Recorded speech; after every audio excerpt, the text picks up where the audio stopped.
प्राचीन काल में धारा नगरी में गंधर्व सेन नामक राजा का शासन था। उसकी 4 रानियां थीं। उनसे उसे 6 पुत्र हुए। सभी एक से बढ़कर एक विद्वान और शूरवीर थे। दुर्भाग्य से एक दिन गंधर्व सेन की मृत्यु हो गई। उसका उत्तराधिकारी सबसे बड़े पुत्र शंख को चुना गया और वह राज्य का राजा बना, किंतु वह अधिक दिनों तक राजपाट न संभाल सका। उसका छोटा भाई विक्रम उसका वध कर स्वयं राजा बन बैठा। राजा विक्रम वीर, बुद्धिमान और व्यवहार कुशल था। उसने कुशलतापूर्वक शासन किया और उसके शासनकाल में राज्य की सीमा का प्रसार और विस्तार भी हुआ। शीघ्र ही वह समस्त जम्बूद्वीप का सम्राट बन गया। किंतु एक दिन राजा विक्रम के मन में विश्व भ्रमण का विचार आया और वह राजपाट अपने छोटे भाई भर्तहरि को सौंपकर विश्व भ्रमण पर निकल गया। धरा नगरी के एक गांव में एक ब्राह्मण रहता था। वह सदा ईश्वर की उपासना में लीन रहता था। एक बार उसने जंगल में ईश्वर की कठोर तपस्या की, जिससे प्रसन्न होकर ईश्वर ने उसे दर्शन दिए और वरदान स्वरूप एक फल प्रदान किया। वह फल अमृत का फल था। उसे जो भी खाता वह अमर हो जाता।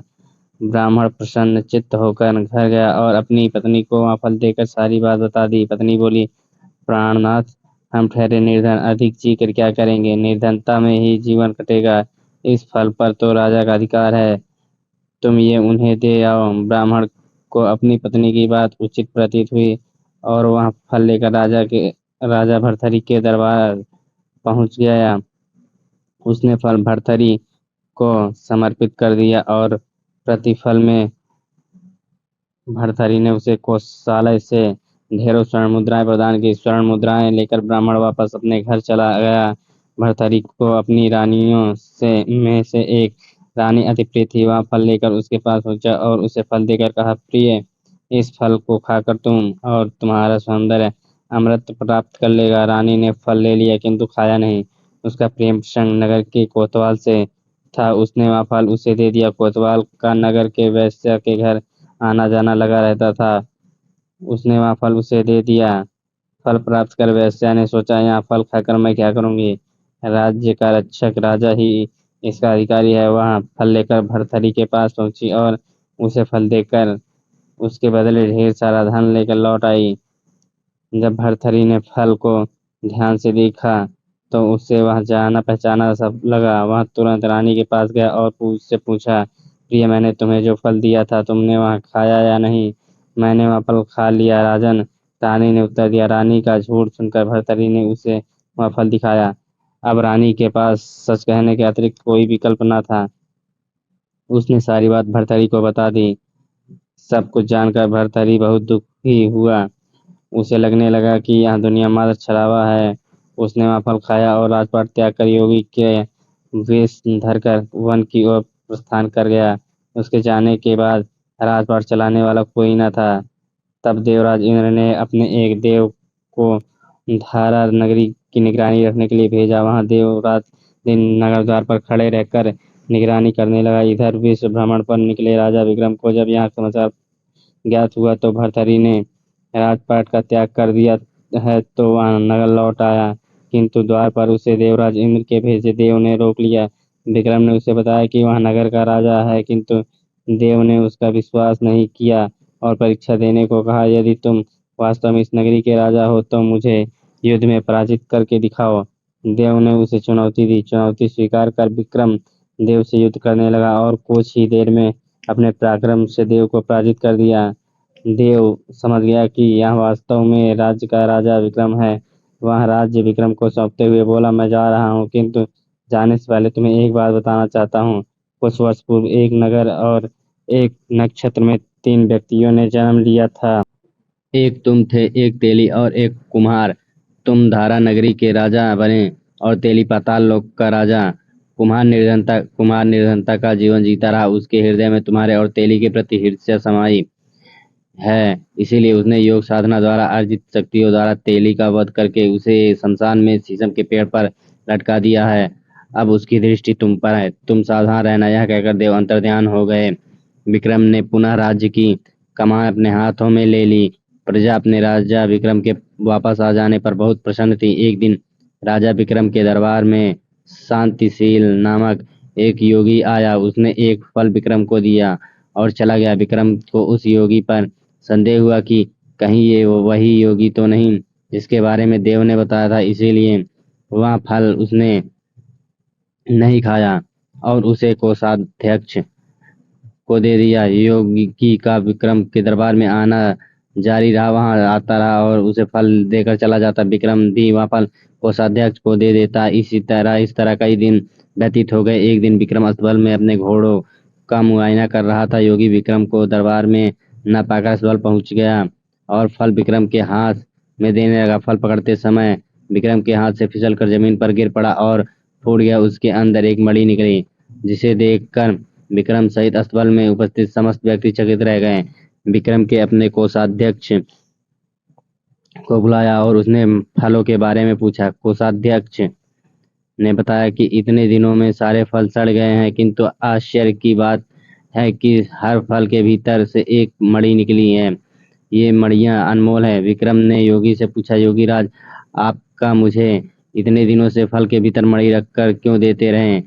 आपका प्रयोजन क्या है? योगी ने उत्तर दिया, राजन, राजा, गुरु, वैद्य, ज्योतिषी और पुत्री के पास कभी खाली हाथ नहीं जाना चाहिए। आप इस राज्य के राजा हैं, आपके पास खाली हाथ कैसे आ सकता था? विक्रम समझ गया था कि योगी का कोई न कोई प्रयोजन अवश्य है, इसलिए वह उसे एकांत में ले गया और पूछा, योगीराज, बताइए, मैं आपके लिए क्या कर सकता हूँ? योगी बोला, राजन, मैं गोदावरी नदी के किनारे स्थित शमशान में मंत्र साधना कर रहा हूँ। मंत्र साधना पूर्ण होते ही मेरा मनोरथ सिद्ध हो जाएगा। यदि तुम वास्तव में मेरे लिए कुछ करना चाहते हो तो कल रात अकेले अपने हथियार सहित उस शमशान में आओ। तुम्हें क्या करना है मैं तुम्हें वहीं बताऊंगा। योगी की बात सुनकर विक्रम चकित हुआ, किंतु योगी का रहस्य जानने के लिए उसे शमशान में जाना था। उसने वह निमंत्रण स्वीकार किया और योगी को वचन दिया कि वह अगली रात शमशान अवश्य आएगा। अगली रात विक्रम अपनी तलवार लेकर शमशान पहुंचा। वहां उसने देखा कि योगी आंखें बंद कर मंत्र साधना में लीन है। उसने पास जाकर योगी को प्रणाम किया तो योगी ने आंखें खोली और उसे बैठने का संकेत दिया। विक्रम उसके सामने बैठ गया। कुछ देर बाद योगी बोला, राजन, मैं वर्षों से एक मंत्र सिद्ध करने के लिए साधना कर रहा हूँ। मेरी साधना तभी पूर्ण होगी जब तुम मेरे लिए यहाँ से 2 कोस की दूरी पर दक्षिण दिशा में स्थित शमशान में से शीशम के पेड़ पर लटका हुआ मुर्दा ले आओगे। क्या तुम मेरे लिए ये करोगे राजन? आपकी आज्ञा सिरोधार्य योगीराज, कहकर विक्रम मुद्रा चला गया। योगी वहीं बैठा साधना करने लगा।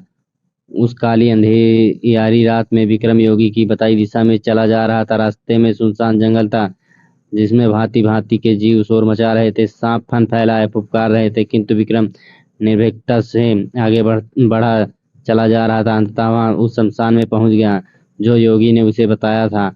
वह अंदर गया और शीशम का वह पेड़ ढूंढने लगा जिस पर मुर्दा लटका हो। एक कोने में उसे वह पेड़ दिखाई दिया। वह पेड़ के पास पहुंचा तो देखा कि एक मुर्दा रस्सी के सहारे उस पर उल्टा लटका हुआ है। विक्रम पेड़ पर चढ़ा और तलवार से रस्सी काट दी। मुर्दा नीचे गिर पड़ा। नीचे गिरते ही वह तेज आवाज में विलाप करने लगा। यहाँ देख विक्रम अचरज में पड़ गया। उसने मुर्दे से पूछा, बता तू कौन है?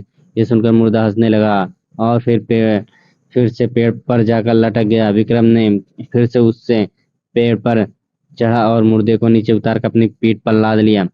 फिर वह शमशान से निकल गया। रास्ते में मुर्दे ने उससे पूछा, कौन है तू और मुझे कहाँ ले जा रहा है? विक्रम बोला, मैं धारा नगरी का राजा विक्रम हूँ। मैं तुझे योगी के पास ले जा रहा हूँ। तू कौन है? मैं बेताल हूँ। मुर्दा बोला, मैं तेरे साथ चलने को तैयार हूँ, किंतु एक शर्त है। वह क्या है? विक्रम ने पूछा, तुझे पूरे रास्ते मौन रहना है, कुछ बोलना नहीं है। तू बोला तो मैं वापस उसी पेड़ पर जाकर लटक जाऊंगा। विक्रम शर्त मान गया और आगे बढ़ने लगा। कुछ देर बाद बेताल बोला, रास्ता लंबा है, मैं तुझे एक कहानी सुनाता हूँ, तेरा समय भी कट जाएगा और मेरा भी। इसके बाद बेताल कहानी सुनाने लगा। फ्रेंड्स, आपको विक्रम बेताल की प्रारंभिक कहानी कैसे लगी? आप अपने कमेंट्स के द्वारा हमें अवश्य बताएं। विक्रम बेताल की पार्ट 1 स्टोरी नेक्स्ट वीडियो में, और पसंद आने पर लाइक और शेयर करें। ऐसी ही अन्य हिंदी कहानियाँ पढ़ने के लिए हमें सब्सक्राइब कर लें। थैंक्स। विक्रम बेताल की पार्ट 1 स्टोरी आपको नेक्स्ट वीडियो में सुनने को मिलेगी और हमारे चैनल को सब्सक्राइब जरूर करें। धन्यवाद।